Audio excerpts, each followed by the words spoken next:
खबरको सिलसिला यति नै। आज शनिबार सधैँको शनिबार जस्तै रंगदर्पणको पालो। रंगदर्पण लिएर आइपुग्नु भएको छ बेल्जियमबाट उज्यालो सहकर्मी सन्तोष नेउपाने।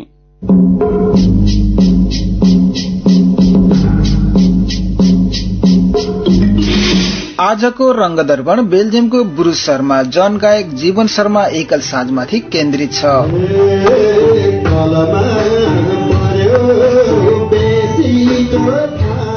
नेपालीहरूको उल्लेखनीय सहभागिता रहेको युरोपको यस कार्यक्रममा सहभागीहरू उत्साहपूर्वक गीत सुनिरहेका छन् भने कोही नाच्नमा व्यस्त देखिन्छन्।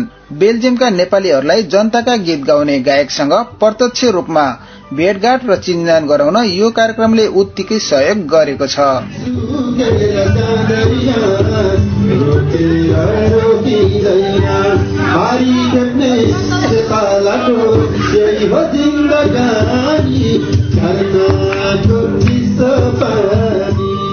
युरोप नेपाली एकता समाजको अधिवेशनमा विशेष अतिथिको रूपमा आउनुभएका शर्माको बेल्जियममा भइरहेको यो पहिलो सांगीतिक कार्यक्रम हो।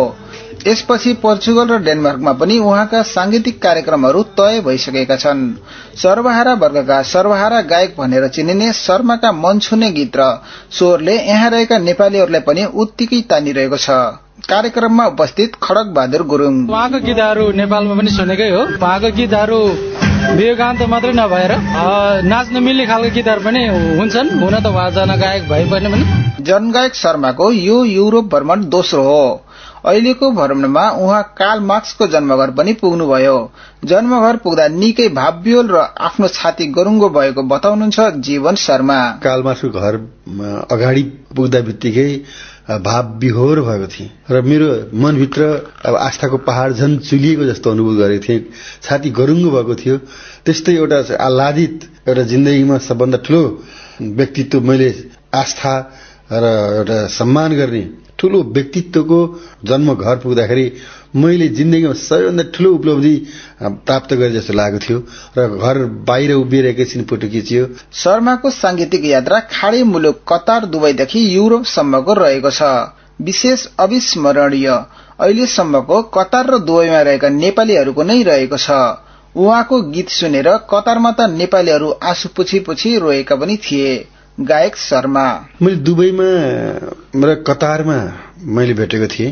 कतारमा मैले एउटा गीत त्यही यसपालि त यस्तै आमा अर्को साल आउनेछु दशैं भन्दा दशैंमा घर जान पाएका नेपालीहरू घर गइसकेका थिए। जसलाई घर जान पाएनन्, कम्पनीले छुट्टी दिएन, त्यस्ता मजदुरहरू मात्रै त्यहाँ बसेका थिए। तिनीहरूको बीचमा यो गीत गाउँदाखेरि उनीहरू आँसु पुछी रोएको मैले पाएको छु। खाडी मुलुकमा काम गर्ने नेपालीहरूले आँसु बगाए जस्तै युरोपेली मुलुक बेल्जियममा पनि जीवन शर्माका गीतहरू उत्तिकै लोकप्रिय छन्। सबै जातिका पीडालाई उहाँको गीतले समेट्न सकेको सहभागीहरू बताउँछन्। शर्माका कर्णप्रिय गीतले नछुने कोही श्रोता हुँदैन।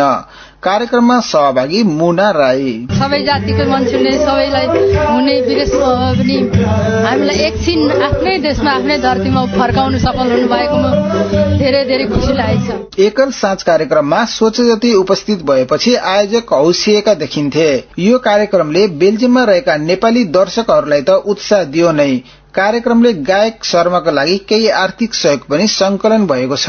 युरोप नेपाली एकता समाजका अध्यक्ष बालकृष्ण कणेल हिजो जुन दुःख पाएर नेपालमा विभिन्न समस्याहरूले बिर्सिनु पर्यो, उपस्थित जुन जनसमुदायहरू हुनुहुन्थ्यो र उहाँको जुन वास्तविक पहिला नेपाल छोड्दाखेरिको जुन अनुभूतिहरू थिए त्यसलाई फेरि पुनः स्मरण गर्ने पनि मौका मिल्यो। युरोप भ्रमणमा रहनुभएका गायक शर्माले यहाँका नेपालीहरू यही बस्ने भाषिने मात्र नभएर आफ्नै देश फर्किनुपर्ने सन्देश पनि दिनुभएको छ। सबै युरोपवासी नेपालीहरूलाई नेपाल फर्कन गीत मार्फत नै उहाँको अनुरोध छ। अब युरोपमा बसेका नेपालीहरूको लागि मेरो चाहिँ अनुरोध के छ भने फर्क नेपाली आफ्नै देशको माटोमा, फर्कौं नेपाली आफ्नै देशको माटोमा, नयाँ फूल फुल्नेछ त्यही बाटोमा।